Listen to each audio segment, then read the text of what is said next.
If you've ever sat down to make an Instagram post or make a product or make a blog or a YouTube or whatever, and you thought, I have no idea what to do, then you need to watch this video, because in this video we're talking about how to come up with your content pillars, what your content pillars are, and why you need them for pretty much any business you have. If you're watching this video because you are wanting to get better into content and content marketing, and especially if you're into blogging, click down below to join the content toolkit. You'll get access to different resources, which I am going to be adding to very, very soon, that will allow you to get a little bit forward in your content stuff.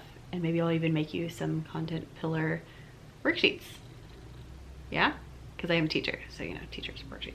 It's a thing. It's a thing. It's a thing. Anyway, so let's talk. First of all, what is a content pillar? So content pillar is just a really fancy way to say the stuff that you talk about. So this could be on social media. This could be on long form content like blogging, like YouTube, like long form content like blogging or YouTube or podcast. That's the other one I wanted to say.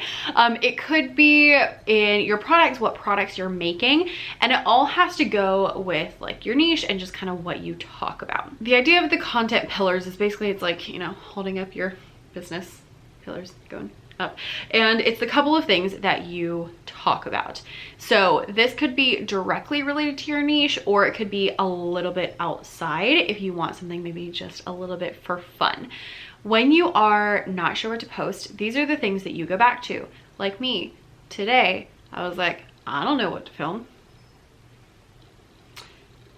And so I was in there with my notebook and I was like, well, what are my content pillars? Ooh, you know what I talk about? I talk about long form content.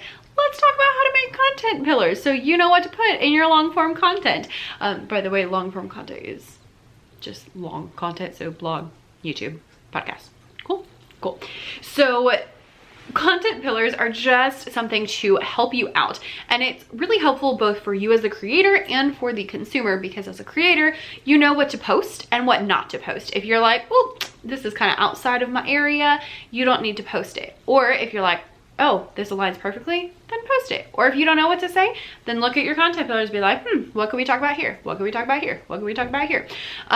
On the consumer end, having creators who have content pillars means that most of the stuff that they are posting you will be interested in, and it means that it's more consistent and reliable, and you can kind of expect certain things from those people. So if I'm following a certain person, so like I love Angie Belmar. She's on YouTube, she's on the Instagram. She talks a lot about business, and specifically like goals. Yeah, not really business like business tip, but she talks a lot about goals, and she talks a lot about like dreaming big, which I guess goes with goals. So goals and dreaming big. She talks about hustling, and she talks about Disney. So I know if she posts something, it's probably gonna, oh, and product and like planning. So if she posts something, it's probably gonna fall into one of those buckets. And so I know what to expect from her, which makes me more likely to want to listen to her and also to check out her new videos when she posts them, because I know what I'm getting when I watch those videos. Okay, so content pillars are really helpful both for creating your content, for letting the consumers know what you're doing, and all the good stuff. How do you figure out your content pillars? Well, I'm gonna go through a lot of different things. So everything that I say, I want you to just write down. Like if you have an actual physical notebook, you'll know that I truly was actually born in the 1800s, so I'm all about the pen and paper.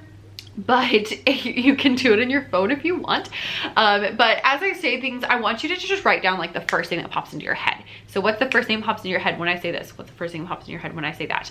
And hopefully we'll get a pretty big list that we can narrow down from, because it's always easier to narrow down than it is to create more ideas. So let's talk. First of all, if you already have an established niche, that should probably be one of your content pillars. So especially if you have like a store and you're selling something, that's probably gonna be where you start. I teach elementary music. I sell resources for elementary music teachers. So you know what I talk about? Elementary music, okay? See what I did there? There we go.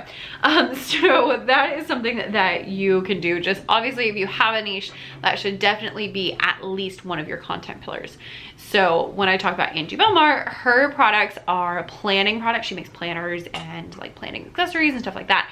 So goals and planning go along with that.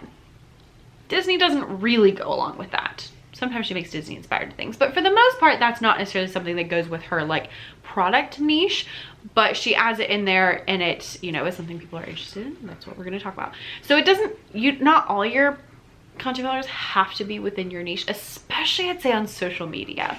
We'll get more into like what you need to stick to and not stick to later, but just throwing that out there. So number one, if you have a niche, definitely use that.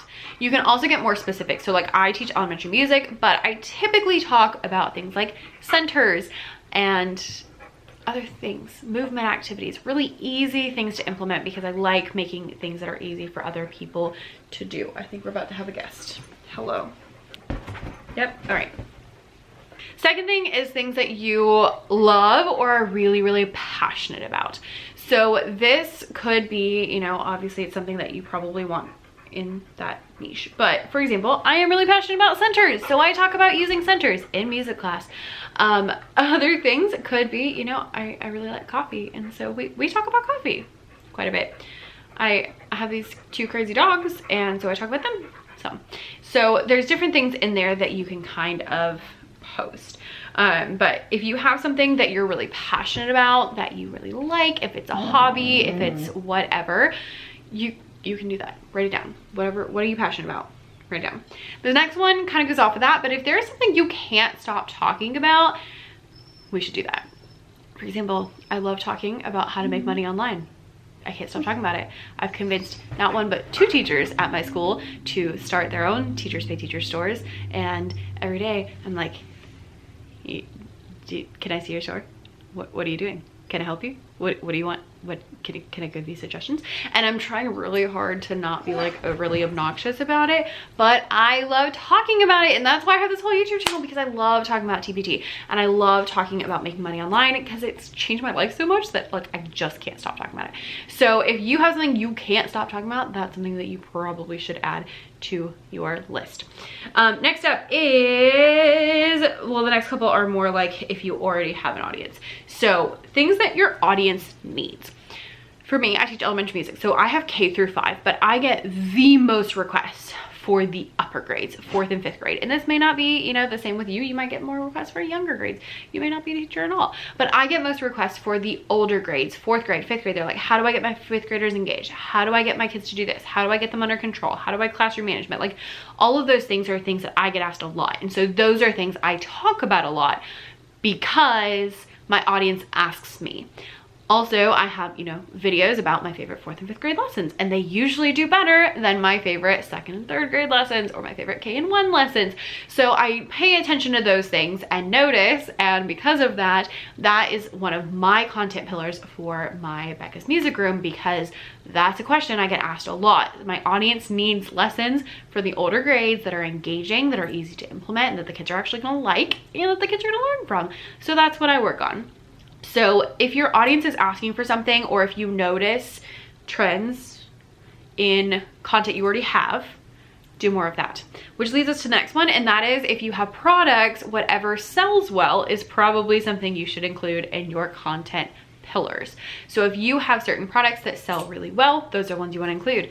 For example, my center stuff sells really well, so I talk a lot about centers, but for other people it's not centers and totally other things do really well. So that might be what you want to include. So look at your data and look at your products if you have products and see what is selling well and what people are into, and that's kind of what you want to lean into.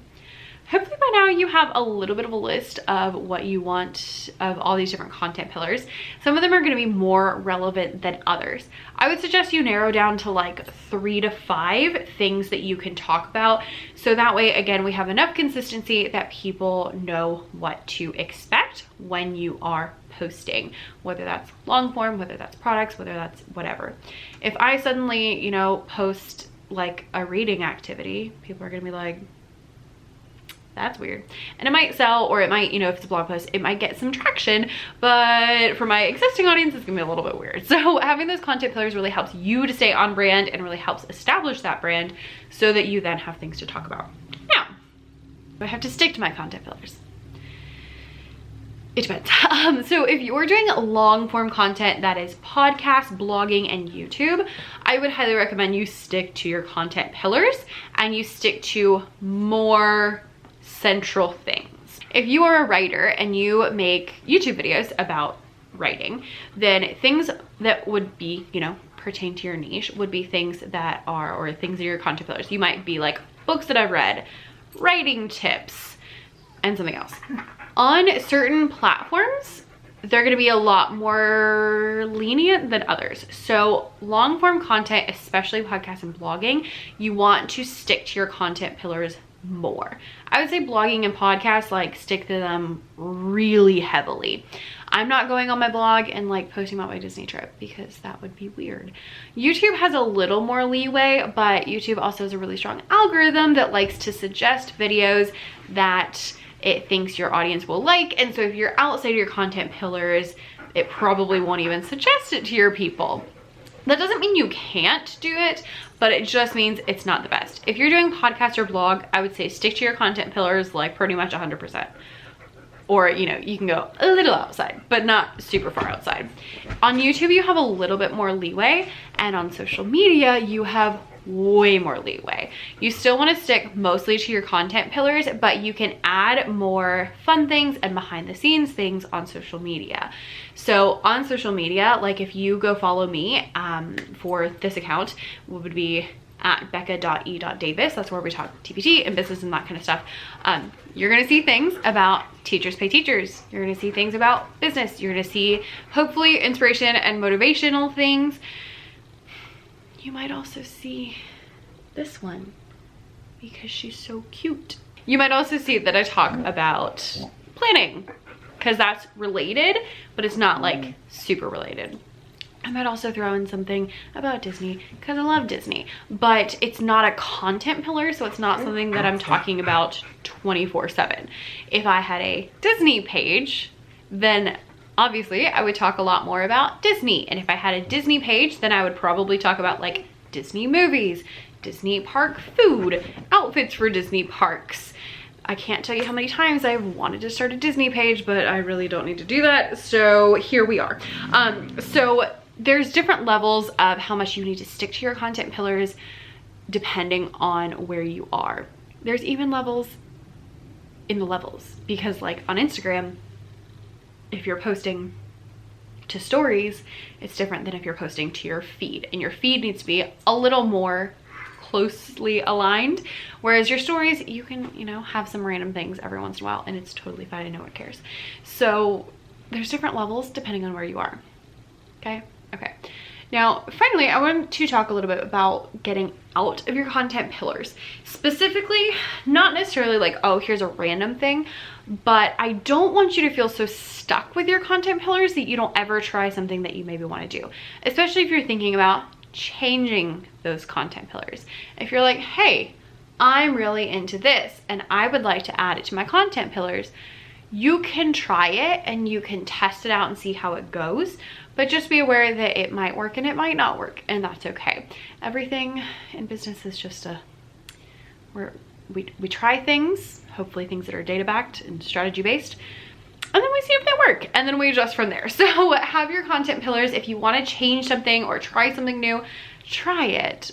But you know, the better you have consistency, the better your stuff is going to do.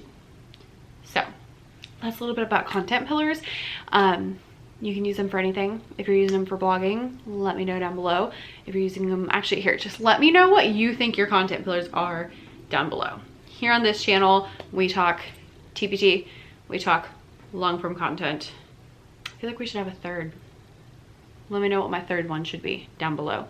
I do have a vlogging channel where I talk about other things like planning and productivity and motivation and vlogs. And so my content pillars for there are different than my content pillars for here. So you can have different options, but try your best to stick with the ones you have on whatever platform it is you want. It's gonna help you. It's gonna make your life a lot easier. It's also gonna help your audience. So, you know, it's a win-win. We like win-wins. Has anyone seen Letters to Juliet? I always think about that guy when I say win-win. He's like, win-win, it's a win-win. Hilarious. Love that movie. Anyway, not relevant. Okay, bye.